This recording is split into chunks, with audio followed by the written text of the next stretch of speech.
Assalamualaikum warahmatullahi wabarakatuh. A'udzu billahi minasyaitonir rajim. Bismillahirrahmanirrahim. Alhamdulillahirabbil alamin wassalatu wassalamu ala Rasulillah Sayyidina Muhammad ibni Abdillah. La haula wala quwwata illa billah. Alhamdulillah, segala puji senantiasa kita limpahkan kepada Allah Subhanahu wa taala. Karena sampai detik ini kita masih diberi banyak nikmat. Nikmat iman, nikmat Islam, nikmat takwa, nikmat kesehatan, dan nikmat-nikmat yang mungkin tidak kita sadari. Mudah-mudahan kita senantiasa dijadikan hamba Allah yang pandai bersyukur. Dua kalinya sholawat serta salam senantiasa kita curahkan kepada junjungan kita Nabi besar Muhammad sallallahu alaihi wasallam. Semoga kelak di hari kiamat kita diberi syafaat oleh Rasulullah Muhammad sallallahu alaihi wasallam. Kita ngaji sebentar surat Al-Imran ayat 133-134. A'udzu billahi minasyaitonir rajim. Bismillahirrahmanirrahim. وَشَارِعُوا إِلَى مَغْفِرَةٍ مِّن رَّبِّكُمْ وَجَنَّةٍ أَرْضُهَا السَّمَاوَاتُ وَالْأَرْضُ أُعِدَّتْ لِلْمُتَّقِينَ الَّذِينَ يُنفِقُونَ فِي السَّرَّاءِ وَالضَّرَّاءِ وَالْكَاظِمِينَ الْغَيْظَ وَالْعَافِينَ عَنِ النَّاسِ وَاللَّهُ يُحِبُّ الْمُحْسِنِينَ. Shadaqallahul adzim.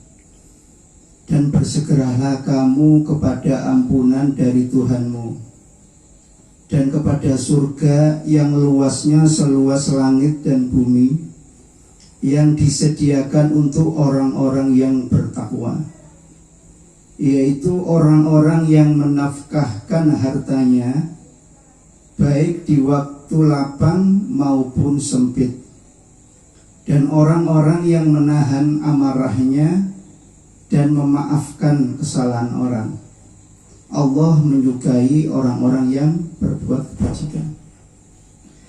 Jadi inti surat Al-Imran ayat 133-134 ini bahwasannya kita semua hendaknya bersegera untuk mohon ampun kepada Allah, bertaubat.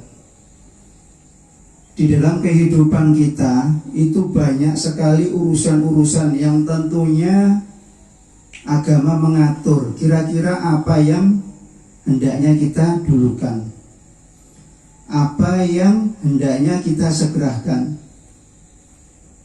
Suatu saat kita akan dibenturkan oleh sebuah keperluan-keperluan, misalkan urusan kerja atau urusan ibadah, urusan ngaji atau urusan kerja. Ini seringkali kita dibenturkan.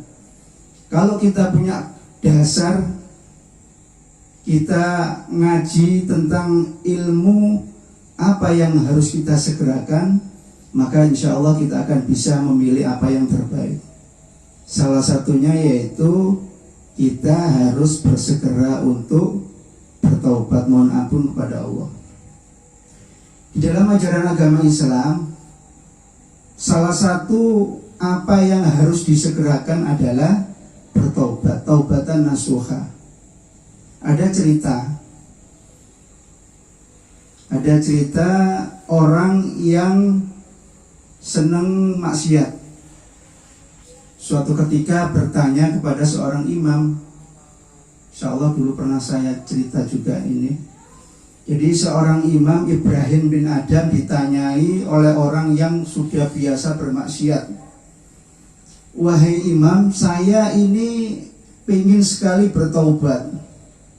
Saya pengen bertaubat, tapi sulit sekali, berat sekali bagi saya untuk bertobat.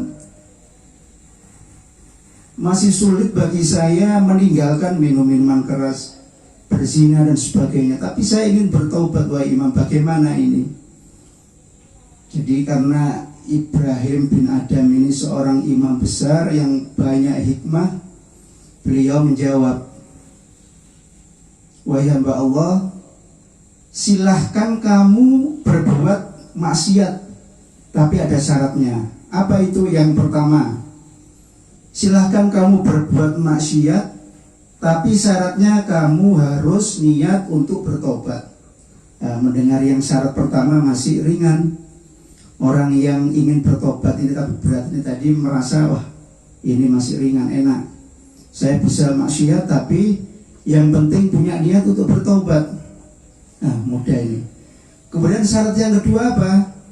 Kamu harus bertobat sebelum ajal tiba. Nah, ini baru kaget orang yang bertanya ini. Bagaimana saya bisa bertobat sebelum ajal tiba, sedangkan saya tidak tahu kapan saya akan mati, di mana saya akan mati, dalam kondisi apa saya mati, tidak tahu. Bagaimana mungkin saya bisa bertobat, wahai Imam? Subhanallah. Jadi orang ini kaget karena syarat yang kedua. Maka sang imam berkata, kalau memang kamu tidak mampu, wahai hamba Allah, maka tidak ada alasan untuk kamu untuk bertobat. Tidak ada alasan untuk bertobat. Jangan ditunda-tunda, karena kita tidak tahu kapan kita akan mati. Ajal kita tidak tahu. Sekarang sehat, belum tentu nanti, atau besok, atau lusa, kita tidak tahu. Tidak ada alasan. Ada orang yang sakit gak mati-mati, ada. Ada orang ngantar di rumah sakit yang mati malah yang nunggu, bukan yang sakit. Bukan jaminan orang sehat gak mati. Artinya tobat harus disegerakan. Ini yang pertama. Jadi bersegera untuk bertobat, bersegera untuk kepada ampunan Allah. Itu yang pertama. Kemudian yang kedua apa? Yang harus kita segerakan dalam kehidupan ini. Yang kedua adalah sholat.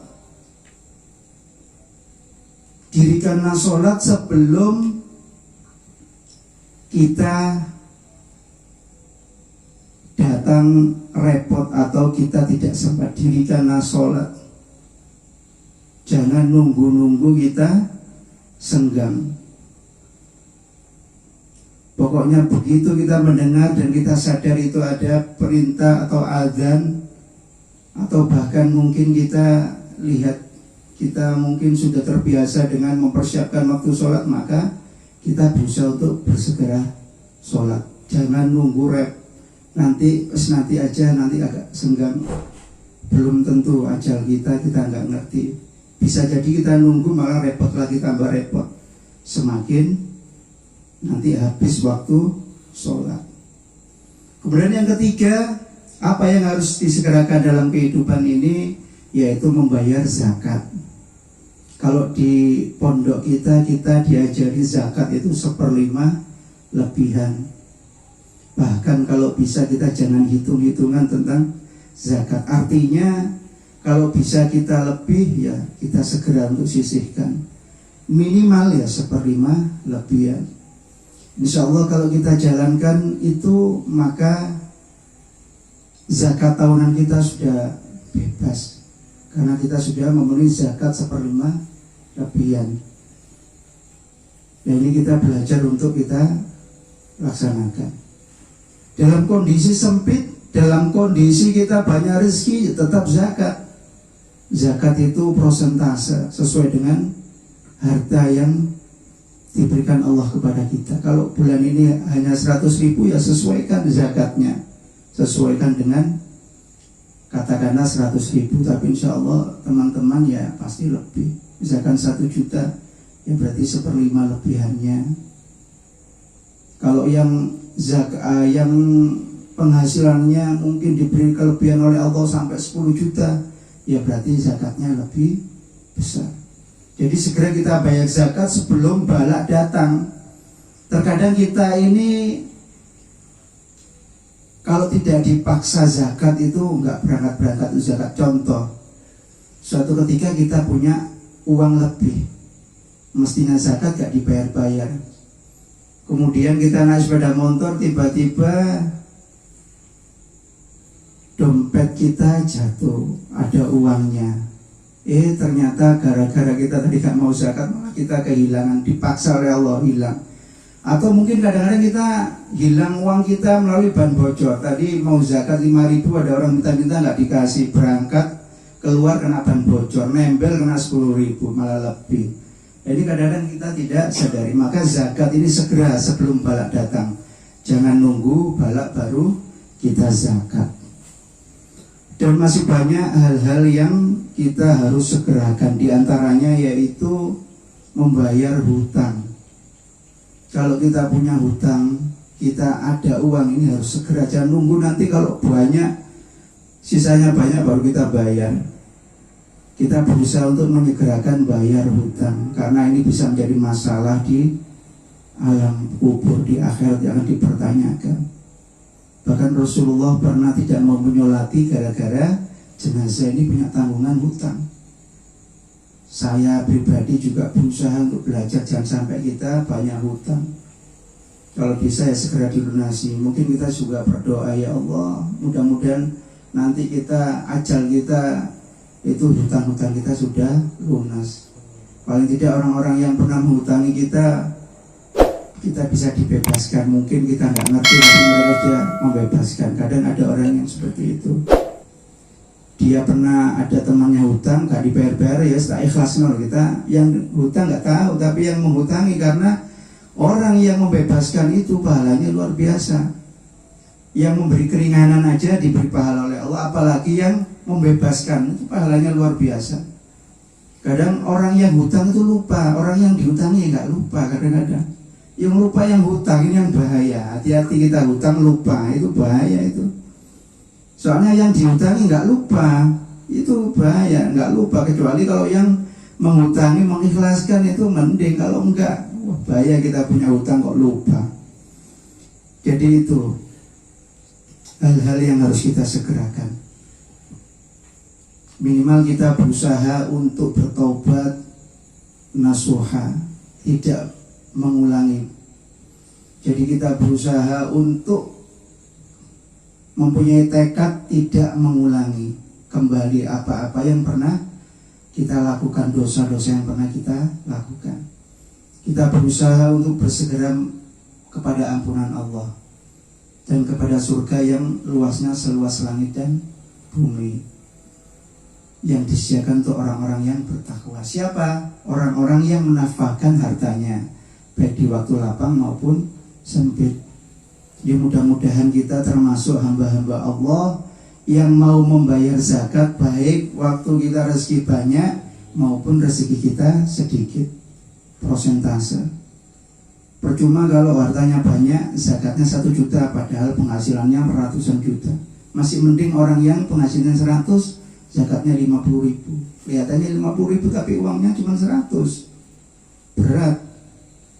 Kalau uangnya semakin banyak itu semakin berat kalau kita tidak membiasakan ketika uang kita sedikit. Kemudian ada lagi yang harus disegerakan, yaitu bagi orang-orang yang sudah waktunya menikah. Nah, waktunya menikah kok belum menikah, ini harus disegerakan supaya terbebas dari hal-hal yang menjerumuskan kita kepada dosa. Ya mudah-mudahan teman-teman kita yang mungkin sudah waktunya menikah kok belum menikah, kita doakan segera mendapatkan jodoh yang sesuai dengan harapan, ya sesuai dengan apa yang dimaksudkan oleh Allah, yaitu pilihannya. Jangan hanya kekayaannya, tapi pilih yang baik agamanya, itu prioritasnya. Itu pilihannya baik agamanya. Kalau baik agamanya, insya Allah dalam rumah tangga itu enak. Dicoba masalah ekonomi, aman-aman saja. Dicoba masalah-masalah yang lain, ya aman-aman, karena agamanya kuat. Jadi tidak gampang mengeluh dan faham bahwa hidup ini adalah ujian dari Allah. Tapi kalau kita melihat menikah ini melihat dari gantengnya atau cantiknya, awas nanti ketika kita menghadapi rumah tangga diuji kita nanti. Atau karena kekayaannya golek sendenane sing kuat, golek wedok sing sugih. Wah. Tapi kalau Allah menghendaki seperti itu, ya alhamdulillah untuk perjuangan agama Allah. Atau kita ditakdirkan oleh sing agamanya apik, hartanya banyak, itu malah kita syukuri untuk ibadah kepada Allah, hartanya untuk berjuang demi agama. Wes ayu soge, agamanya apik, alhamdulillah kalau ditakdirkan Allah seperti itu. Mudah-mudahan kita termasuk orang-orang yang senantiasa menyegerakan untuk bertobat kepada Allah, senantiasa menyegerakan sholat kita, kemudian kita berusaha untuk membayar zakat, tidak nunggu bala datang. Itu saja yang mungkin bisa saya sampaikan. Intinya kita semua pasti ingin surganya Allah, makanya mari kita bersegera untuk mendekati ampunan Allah, bertaubat kepada Allah dan tidak mengulangi mungkin dosa-dosa kita yang lalu, tentunya dengan tekad yang kuat. Mudah-mudahan kita diberikan kekuatan iman oleh Allah. Itu saja yang bisa saya sampaikan, mudah bermanfaat. Mari kita berdoa sebentar, karena insya Allah doa di dalam majelis ilmu itu dikabulkan oleh Allah. Marilah kita berdoa agar dosa-dosa kita diampuni oleh Allah.